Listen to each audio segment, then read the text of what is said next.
반갑습니다, 여러분. 오늘은 사주에 목화를 가지고 계신 분들 또는 금수를 가지고 계신 분들에 대해서 성격적인 특징을 같이 한번 살펴보겠습니다. 자, 목화의 기운을 먼저 보면 목화의 기운은 위로 상승하는 기운이죠. 거기에 비해서 금수라는 것은 아래로 하강하는 기운이에요.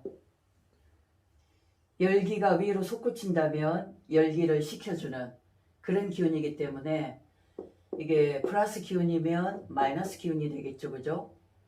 그래서 목화의 기운을 많이 가지고 계신 분들은 애들, 어린아이들 있잖아요. 어린아이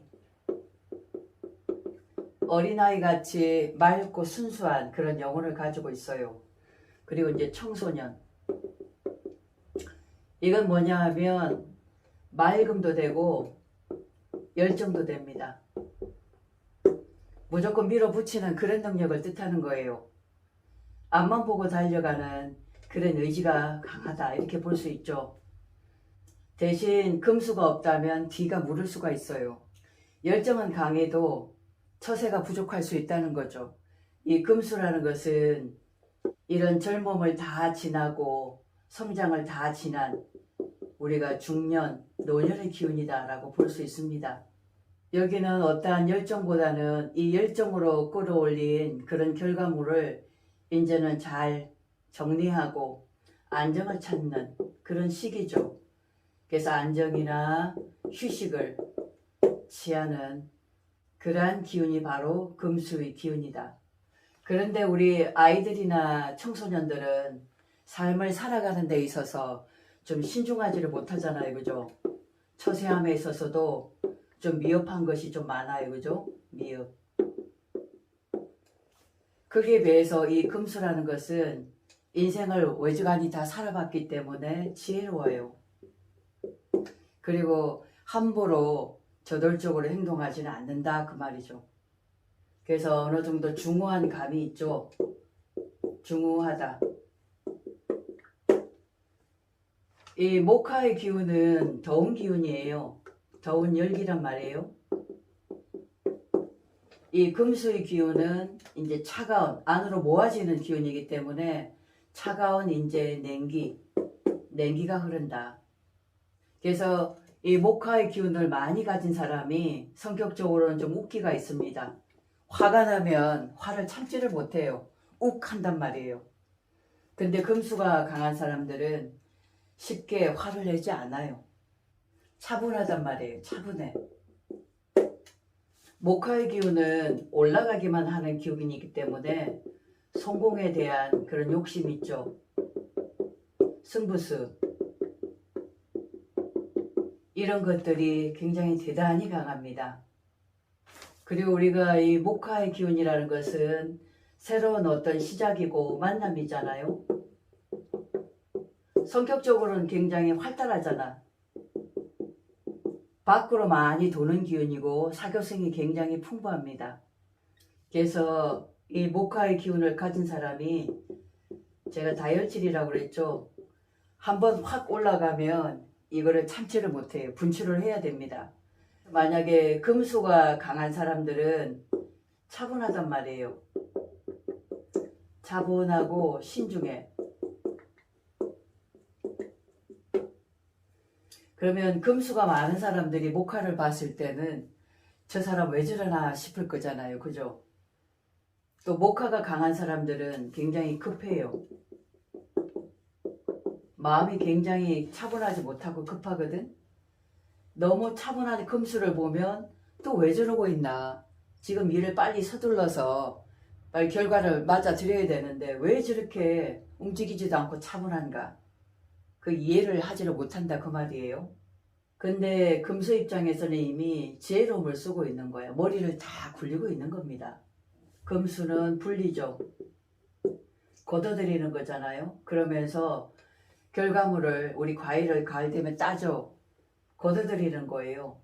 그래서 분리, 수거, 독립, 굉장히 독립적입니다. 우리가 좀 이지적이다라는 얘기를 하잖아요. 냉철해요. 이 금수라는 것은 이 정에 의해서 얽매이지 않아. 냉철하다 그랬죠. 근데 목화의 기운은 감성에 호소를 합니다. 감성. 굉장히 감정적이단 말이 감정. 그러니까 화가 나면 참지를 못하고 분출을 해야 되죠. 그리고 너무나 즐거우면 금세 또 하하하 하고 웃습니다. 그래서 이게 굉장히 감정적이다는 거죠.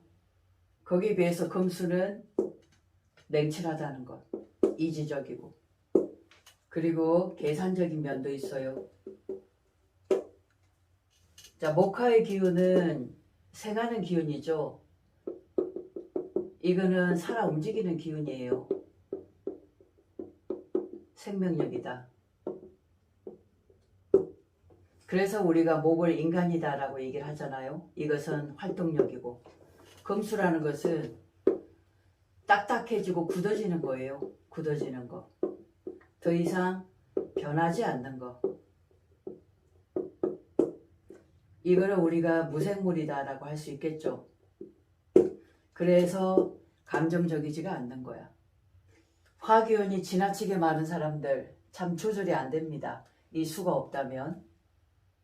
그래서 우리가 세상을 살아감에 있어서 저 사람 성격이 왜 저럴까 도대체 이해할 수가 없어. 이런 말들을 모여서 자주 하죠. 근데 한번 나를 돌아보십시오. 내 성격은 어떤가요? 내가 금수가 많으면 이지적이고 냉철하고 계산적입니다. 저 사람이 목화가 많으면 감정적으로 업다운이 굉장히 심해요. 오늘은 엄청 아주 화기애애하게 좋았다가 다음날이 되면 갑자기 다운돼서 기분이 꿀꿀합니다. 그리고 어느 순간 화를 내기도 하고 폭발력을 지니죠. 이해할 수가 없잖아요. 금수는 너무 냉정하기 때문에 저 사람 정이 없나? 왜 저렇게 냉정하지? 이런 말을 들을 수도 있습니다. 세상 만사가 우리 성격을 보듯이 좋고 나쁨이 없다는 겁니다. 내가 목화의 기운을 가지고 있지 않으면 목화의 마음을 이해할 수가 없어요. 또한 내가 사주의 금수를 가지고 있지 않으면 금수의 심정을 이해하지 못한다는 겁니다. 이 세상의 이치는 목화 토금수를 통해서 이 5가지 원소를 통해서 우리가 알 수 있는 것은 다름을 인정하는 겁니다. 있는 그대로를 받아들이고 인정하고 존중해 주는 마음이 중요하다는 거죠. 내가 이해하고 받아들였을 때 세상 사는데 훨씬 더 편해지는 거예요. 나 자신도 가지고 있지 않은 원소들이 많이 있잖아요. 그죠? 누가 누구를 탓할 수 있는 입장이 아니라는 겁니다. 상대방의 입장을 내가 이해한다면 충분히 그럴 수 있는 겁니다. 왜? 그분은 목화만 있지 금수가 없거든요. 또 금수가 있는데 목화가 또 약하거든요. 서로 인생은 보완하면서 살아가는 겁니다. 무엇보다도 다름을 인정하고 존중해 주십시오. 옳고 그름, 시시비비 그거 따질 게 없다는 거예요. 각자가 서로 인정하고 존중해 주면 그만입니다. 저 사람 저런 성격이니까 인정하고 존중해 줘. 이 사람 또 이런 성격이니까 그냥 그대로 받아들여. 있는 그대로를 받아들이는 겁니다. 그랬을 때 내 마음도 편안하고 살아가는데도 훨씬 인생을 더 편안하게 여유롭게 살아가지 않겠나 그렇게 보여집니다. 고맙습니다.